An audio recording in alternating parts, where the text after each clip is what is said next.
వాళ్ళిద్దరూ రాజకీయ ప్రత్యర్థులు. ఒకరు తొడకొడితే ఇంకొకరు మీసం మెలేస్తారు. ఎదురుగా మైక్ ఉంటే దబిడి దిబిడే, డైలాగులతో దడ పుట్టిస్తారు.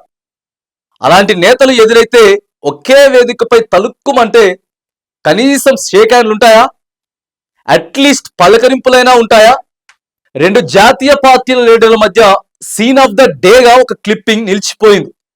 ఇంతకీ ఆ సీన్ ఏంటి, ఎక్కడ జరిగిందో ఏంటో ఒకసారి చూద్దామా? కానీ కిషన్ రెడ్డి మీద ఉన్న గౌరవం నాకు 100% పోయింది. నేను ఎవరికి గులామును కాదు, భారతీయులకు మాత్రమే గులామును. ముఖ్యమంత్రి గారు గుర్తుపెట్టుకోవాలి. నువ్వు బానిసవై గులాము వై నువ్వు గుజరాత్ పోతే నువ్వు గుజరాత్ పోయి గార్దులను రాసుకో. కిషన్ రెడ్డి ఇటలీకి గులాం మీరు.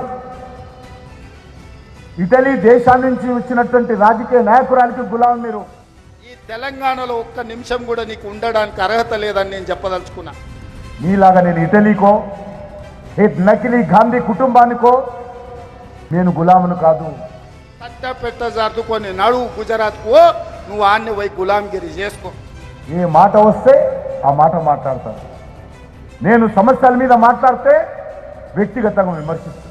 సభలు వేరు, వేదికలు వేరు. ఇద్దరు నాయకులు ఎవరి స్టైల్లో వాళ్ళు డైలాగ్స్తో రఫాడించేశారు. పుష్ప రేంజ్లో తగ్గేదేలే అని నోటికి పని చెప్పారు. మరి ఇంత జరిగాక వీళ్ళిద్దరు కలిసే ఛాన్స్ ఉంటుందా? ఒకవేళ కలిసినా ఇద్దరి మధ్య పలకరింపులుంటాయా? ఎస్, మీరు చూస్తుంది నిజమే. మొన్నటిదాకా మాటల తూటాలు విసురుకున్న సీఎం రేవంత్ రెడ్డి, కేంద్ర మంత్రి కిషన్ రెడ్డి నిన్న ఒకే చోట కలిసిపోయారు. అందరూ ఆశ్చర్యపోయేలా నవ్వుతూ పలకరించుకున్నారు. మాట ముచ్చట్లలో మునిగిపోయారు.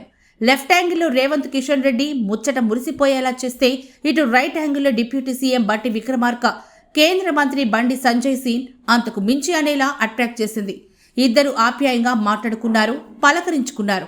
హైదరాబాద్ పర్యటనకు వచ్చిన రాష్ట్రపతి ముర్ముకు స్వాగతం పలికేందుకు సీఎం, డిప్యూటీ సీఎం, కేంద్ర మంత్రులతో సహా పలువురు బేగంపేట ఎయిర్పోర్టుకు వెళ్లారు. అక్కడ ఫ్లాష్ అయింది సరదాల సందడి సీన్.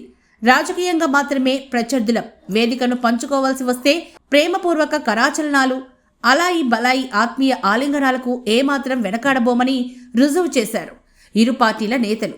పొలిటికల్ గ్రౌండ్లో ఉప్పు నిప్పులా ఉండే నేతలు రాష్ట్రపతిని ఆహ్వానించే కార్యక్రమంలో కలివిడిగా కలిసిమెలిసి మాట్లాడుకోవడం అందరినీ ఆకట్టుకునేలా చేసింది.